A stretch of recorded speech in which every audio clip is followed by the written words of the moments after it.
Hello everyone, आज की इस वीडियो में हम बात करेंगे आरवी हिंदी जो कि 100 मार्क्स का आप लोग का कंपोजिशन सब्जेक्ट है, इसके 5वें लेक्चर के बारे में। इससे पहले मैंने आपका 4 लेक्चर हो चुका है, जिसमें मैंने आपको बताया था शुरुआत के 3 लेक्चर में जितने भी इंपॉर्टेंट कवि हैं और उनके जितने भी रचनाएं उसके बारे में, और चौथे लेक्चर में मैंने आपको बताया था पर्यायवाची शब्द का और अनेक शब्दों के एक शब्द को।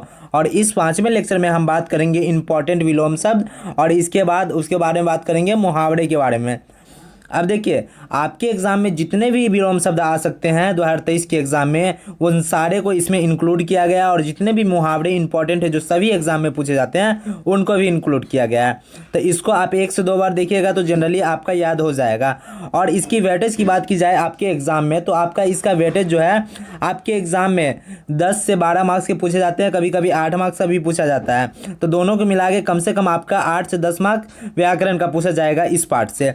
अब ये इंपॉर्टेंट किस ईयर के लिए है, तो देखिए कोई भी एग्ज़ाम हो आपके कंपटीशन का, उसके लिए तो ये इंपॉर्टेंट है ही, लेकिन ये जनरली आपका आरवी हिंदी नज़दीक में एग्ज़ाम है, 31 अगस्त को आपका एग्ज़ाम होने वाला है, उसके लिए सबसे ज़्यादा इंपॉर्टेंट है। और इन सारे विलोम शब्द और मुहावरे काफ़ी इंपॉर्टेंट है, इसलिए इसको याद करके ही जाइएगा, इसको छोड़ के मत जाइएगा। तो अब चलिए बात करते हैं महत्वपूर्ण मुहावरे के बारे में, जो आपके एग्ज़ाम के लिए बहुत ही इंपॉर्टेंट है ही, और अगर कोई कंपटीशन वाले बंदे हैं तो उसके लिए भी इंपॉर्टेंट होगा, क्योंकि ये मुहावरे जनरली सभी एग्ज़ाम में पूछे जाते हैं। तो देखिए, ये मुहावरे को बस 1 से 2 बार आप देख लीजिएगा, वो आपको याद हो जाएगा। अब सबसे पहला सवाल होता है कि मुहावरे होते क्या है। तो देखिए, जब भी हम कोई बात करते हैं किसी से, तो उस बातों में चौड़ चांदनी लगाने के लिए, उस बातों को बहुत ही अच्छा दिखाने के लिए हम मुहावरे का जनरली यूज़ करते हैं। तो मुहावरे में सबसे इंपॉर्टेंट मुहावरे जो आप लोग को पता होगा, जैसे कि बोला जाता है 9 2 11 होना। तो 9 2 11 होना का क्या मतलब होता है? भाग जाना। 9 2 11 होगा, जैसे बोलते हैं ना, कोई 9 2 11 हो गया वहाँ से, तो भाग जाना। दूसरा है नाक का बाल होना।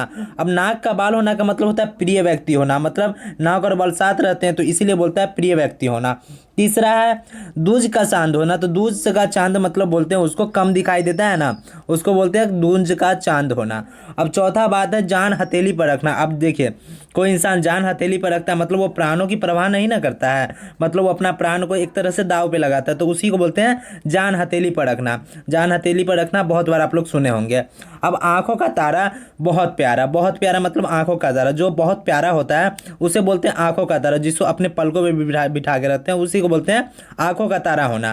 तो आंखों का तारा होना का क्या हो जाएगा? बहुत प्यारा या फिर अति प्रिय होना, जो बहुत प्रिय हो उसी को बोला जाता है आंखों का तारा। अब आस्तीन का सांप कौन होता है? तो कोई दोस्त है आपका जो आपके साथ रह के आप ही का कुछ बुराई करे, आप ही के लिए वो कुछ गलत सोचे, तो उसी को बोला जाता है आस्तीन का सांप। मतलब कि घर में छुपा हुआ शत्रु, जैसे कोई शत्रु आपके घर में ही रह रहा है और आप ही का मतलब सब कुछ खा पी रहा है और आप ही के बारे में गलत सोच रहा है, तो उसी को बोला जाता है आस्तीन का सांप। मतलब क्या है? घर में छुपा हुआ शत्रु। ठीक है। अब उसके बाद है एक आंख से देखना। अब एक आंख से देखना मतलब बहुत सारे लोग हैं वहाँ पे, मान लीजिए कहीं पे, तो क्या है ना, सबको हम एक ही नज़र से देखेंगे, सबको क्या करना है, सबको बराबर समझेंगे। अब एक टीचर के लिए क्या होता है, सब एक बराबर होता है, तो टीचर क्या करता है, एक आंख से देखता है, एक तरह से, मतलब सभी को बराबर समझ के चलता है टीचर एक। ठीक है। तो इस सबको बराबर समझना, यही होता है एक आंख का मतलब का मुहावरे का अर्थ। अब 8वीं में क्या है कि गाल बजाना। अब देखिए, कई लोग गाल बजाते रहता है, मतलब कि ये तो जनरली मतलब बहुत सारा जो होता है कि बहुत लोगों पे ये सेट खाता रहता है कि बिना बात के डींगे हाँक रहा है, कुछ अपना फेंक रहा है या फिर फालतू की बातें किया जा रहा है, तो उसी को बोलते हैं गाल बजाना। जैसे कोई गाल बजा रहा है मतलब फालतू का बातें कर रहा है, तो उसी को बोलते हैं गाल बजाना। जैसे डींगे हाँकना मतलब कि फालतू की बातें करना, फेंक करके बातें करना, वही सब होता है। उसके अलावा व्यर्थ की बातें करना, तो इसी को बोलते हैं गाल बजाना। अब गले मरना का मतलब होता है आरोप लगाना। जैसे बोलते हैं ना कि किसी को मेरे गले मत मरो, मतलब कि आरोप मत लगाओ मेरे पे, तो गले मरना का क्या हो जाएगा? गले मरना का आरोप लगाना। अब हाथ मलना का तो डायरेक्टली आपको पता होगा कि पछताना। जब कोई पछताता है किसी बात को लेकर, तो उसी को बोलते हैं हाथे क्यों मल रहे हो। ठीक है। तो हाथे मलना का होगा पछताना। अब क्या है? कलेजा फटना।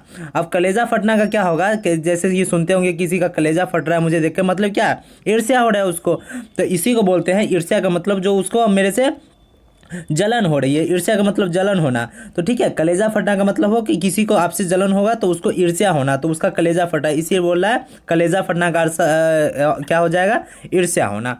अब 12वां में क्या है, तो आंखें खुलना। अब देखिए किसी चीज़ को आप पढ़ाई कर रहे हैं और आपको क्या हो रहा है, कुछ समझ में नहीं आ रहा है, लेकिन जैसे ही कुछ देर बाद में अचानक आपको उसका ज्ञान हुआ, अचानक आप उसके बारे में समझ गया, तो इसी को बोलता है आंखें खुलना। मतलब आपके आंखें खुल गई। जैसे आंखें खुलना का हो जाएगा होश आना या फिर ज्ञान होना। मतलब किसी बात के बारे में आप बेखबर है और अचानक आपकी आंखें खुलती है उसको रिलेटेड, तो उसी को बोलते हैं आंखें खुलना का मतलब ज्ञान होना या फिर होश आना। अब कान का पतला होने का क्या मतलब है, तो देखिए कान का पतला किसका होता है, जो एकदम सतर्क रहे, जो एकदम बहुत अच्छे से रहे, सतर्क रहे, उसको अपने काम पे ध्यान दो, मतलब होशियार होना। करते हैं लकीर का फकीर के बारे में। तो देखिए लकीर का फकीर का मतलब होता है पुरानी बातों पर चलना या फिर परंपरावादी होना। जैसे कई लोग जो है कि बहुत पुराने बातों पे ही चल रहे हैं, बिना कुछ समझे, अंधविश्वास पे भी ध्यान देते हैं। इसके अलावा कई लोग जो बिना मतलब समझे और वैसे ही कामों को किए जा रहे हैं जिसका मतलब वो तो पहली बात तो समझ नहीं रहा है और उसी को अपना परंपरा समझ के उसको निभा रहे हैं। तो इसी लोग को बोला जाता है लकीर का फकीर। जो पुरानी बातों पे चल रहा है, उसका मतलब समझ नहीं रहा है और बस चल रहा है ऐसे ही, उसी को बोलते हैं लकीर का फकीर। अब उसके बाद बात की जाए तो घी के दिए जलाना। तो घी के दिए जलाना का मतलब जैसे कि कोई आनंद हुआ, जैसे कि कोई अच्छा काम हुआ आपके घर में, तो उसी दिन बोला जाता है कि घी के दिए जलाओ, या फिर घी के दिए जलाना का मतलब होता है आनंद मंगल होना। जब कोई अच्छा काम होता है, जब आनंद आता है, तो उसी को बोलते हैं आनंद मंगल होना। तो इसका क्या हो जाएगा, घी के दिए जलाना का मुहावरा का अर्थ क्या हो जाएगा, आनंद मंगल होना। दांत खट्टे करना। अब देखिए दांत खट्टे करना का मतलब किसी का दांत खट्टा कर दिया, मतलब उसको पराजित कर दिया, उसको क्या किया, परास्त कर दिया। तो पराजित या फिर परास्त करना। अब लोहे के चने चबाना का मतलब है कि लोहे का कोई चने चबा रहा है, मतलब वो कठिन परिश्रम कर रहा है, बहुत ही हार्डवर्क कर रहा है, तो उसी को बोला जाता है लोहे के चने चबाना। जैसे कि लोहे के चने चबाना बहुत ही कठिन होता है ना, तो इसी लिए बोला जाता है कि कठिन कोई परिश्रम कर रहा है, तो इसका कंपेयर किया गया है लोहे के चने चबाने से। अब 18वां में क्या है जो आपके इंपॉर्टेंट है, तो देखिए ये सब कुछ ज़्यादा इंपॉर्टेंट है और ये आपके प्रीवियस ईयर में पूछे भी गए हैं। जैसे काला अक्षर भैंस बराबर, आप लोगों ने बहुत बार सुना होगा कि बहुत लोगों को सुनते कहते हुए कि काला अक्षर भैंस बराबर, मतलब पढ़ा लिखा ना होना। जो पढ़ा लिखा नहीं रहेगा, जो ये अनपढ़ रहेगा, उसको क्या बोला जाता है, काला अक्षर भैंस बराबर। अब अंधेरा नगरी चौपट राजा, मतलब कि राजा भी बकलेल और वैसा प्रजा भी बकलेल, मतलब राजा जैसा वैसा क्या, प्रजा, जैसी राजा वैसी प्रजा, इसी को बोलते हैं अंधेरी नगरी चौपट राजा। जैसा क्या है राजा है, उसी वैसे ही उसका प्रजा है। अब देखिए आम का आम और गुठली का दाम क्या मतलब होगा, दुगुना लाभ। दुगुना लाभ का मतलब क्या है, तो देखिए आम का आम, पहली बात तो उसको आम का आम मिल गया, अब उसका जो गुठली है उसका भी उसको दाम मिल गया, मतलब एक तो फायदा हुआ और इसका दोगुना फायदा हो गया, तो इसी को बोला जाता है आम का आम और गुठली का दाम। अब उसके बाद है खोदा पहाड़ निकली चुहिया। अब बताइए कोई खोदेगा पहाड़ और निकलेगा एक चुहिया, तो कोई मतलब बना, मतलब कि वो इतना अत्यधिक वो क्या किया, वो उसका एक्सपेक्टेशन बहुत हाई था लेकिन उसको मिला बहुत कम चीज़, इसी को बोला जाता है खोदा पहाड़ निकली चुहिया। मतलब अत्यधिक उसको आशा थी और फल उसको मिला तुच्छ सा, छोटा सा, इसी को बोला जाता है खोदा पहाड़ निकली चुहिया। अब नमक मिर्च लगाना, मतलब कि उसको क्या कहना, किसी बात को बढ़ा चढ़ा कर कहना। अब देखिए बात में ज़्यादा बात है नहीं, उसको जो सुना है कोई इंसान तो कम ही सुना, लेकिन होता है ना जो किसी को बोलेगा तो उसी में बात चढ़ा चढ़ा के बोल रहा है, बहुत ज़्यादा बोल रहा है, तो उसी का क्या बोल रहा है कि नमक मिर्च लगा के बोल रहा है, इसी को बोला जाता है। अब 23 में है क्या, पानी फेर देना। आप कोई काम कर रहा है और कोई काम में आके बाधा डाल दे या उसको खराब कर दे, तो उसी को बोलते हैं पानी फेर देना, ठीक है, मतलब काम बिगाड़ देना। अब पौवाड़ा होना, आप लोग ये महाभारत एपिक देखे होंगे तो उसमें क्या होता है, पौवाड़ा जो कि चौसर का गेम में बोला जाता है। तो पौवाड़ा आने से क्या होता है, बहुत पौवाड़ा जो वहाँ पे लाते हैं तो उसका क्या फ़ायदा होता है ना, वही शकुनी मामा को तो फायदा होता है ना। तो क्या है, पौवाड़ा होना, मतलब उसका खूब लाभ प्राप्त करना। तो इसी में कोई भी काम उम होता है ना, तो उसमें बोला जाता है पौवाड़ा होना, मेरा पौवाड़ा हो गया, मतलब कि खूब लाभ हुआ, प्राप्त हुआ, इसी को बोलते हैं। अब चलिए विलोम शब्द के बारे में बात की जाए, तो देखिए विलोम शब्द, सबसे पहला सवाल यह था कि विलोम शब्द होता क्या है। तो जब भी याद रखिएगा कि जब भी दो शब्दों का अर्थ एक दूसरे के बिल्कुल विपरीत हो तो उसी को विलोम शब्द होता है। और विलोम शब्द का ही दूसरा नाम विपरीतार्थक शब्द भी है। विपरीतार्थक मतलब बिल्कुल विपरीत होना चाहिए, और विलोम का भी मतलब विलोम और विपरीतार्थक एक दूसरे के पर्यायवाची है। तो विलोम शब्द आपके एग्जाम में आए या फिर विपरीतार्थक शब्द आए, आपका आंसर सेम रहेगा, ठीक है। अब चलिए बात करते हैं, तो भी अनुराग का क्या हो जाएगा, तो अनुराग का क्या हो जाएगा, विराग। अथ का मतलब होता है प्रारंभ करना, क्या करना, शुभारंभ करना। इति का मतलब होता है खत्म करना या फिर उसको समाप्त करना। कृष्ण का क्या होगा, तो शुक्ल होगा इसका विलोम शब्द। अस्थावर का होगा जंगम। ये आपके दो इंपॉर्टेंट है, अथ और स्थावर। स्थावर। और उसके बाद नर का क्या हो जाएगा, तो ये आप लोग का मालूम होगा, नारी। उसके बाद स्तुति का हो जाएगा निंदा। उसके बाद संध्या की बात की जाए तो संध्या का प्रातः। अब अनागत है, तो अनागत का क्या होगा, आगत। कोई अनागत फिर आगत। उत्थान, उत्थान, किसी का उत्थान हुआ तो उसका पतन भी होगा ना, जैसे किसी का उत्थान किया गया तो उसका पतन। अब आज्ञा का, कोई आज्ञा दिया तो उसका अवज्ञा करना, तो अवज्ञा हो जाएगा इसका। प्राचीन, जो पुरानी बातों है तो उसी को प्राचीन बोला जाता है। अर्वाचीन का मतलब जो चल रहा है। अब अनुराग का क्या है, तो विराग। किसी को अनुराग है तो फिर इसका विराग, ये दोनों सेम हो गया है, तो चलिए कोई बात नहीं। अब आकाश का क्या हो जाएगा, तो आकाश का पाताल, ये तो आप लोग सुने होंगे। अब उसके बाद बात की जाए तो देखिए, स्तुति करना और निंदा करना। स्तुति का मतलब किसी बारे में बताना, निंदा करना उसकी बुराई करना, ऐसा। फिर आकाश और पाताल, आकाश पाताल एक दूसरे के अपोजिट है, तो इसका विलोम शब्द आकाश का क्या हो जाएगा, पाताल। अब यहाँ पे प्रातः, प्रातः का क्या हो जाएगा, संध्या, और संध्या का प्रातः। शाम का क्या, सुबह, सुबह का शाम। और इसी प्रकार अंबर का क्या हो जाएगा, अंबर का ऊपर है अंबर, नीचे है धरा, तो अंबर धरा एक दूसरे के अपोजिट। उसकी प्रकार तलवार का क्या हो जाएगा, तलवार और ढाल एक साथ ही रहता है ना दोनों, तो एक तलवार क्या हो जाएगा, वार करने के काम आता है, और ढाल क्या होता है, डिफेंड करने के काम आता है। तो तलवार और ढाल दोनों एक दूसरे के अपोजिट है, दोनों का काम एक दूसरे के अपोजिट है, इसलिए तलवार का क्या हो जाएगा, ढाल। अब उसके बाद क्या है, अंबर। अब अंबर का क्या होगा, तो अंबर का धरा अभी बताया ही था। हास्य, हास्य का मतलब किसी का मजाक बनाना या फिर कुछ होना। हास्य का क्या हो जाएगा, बिल्कुल रुदन, उसका उल्टा हो जाएगा रुदन।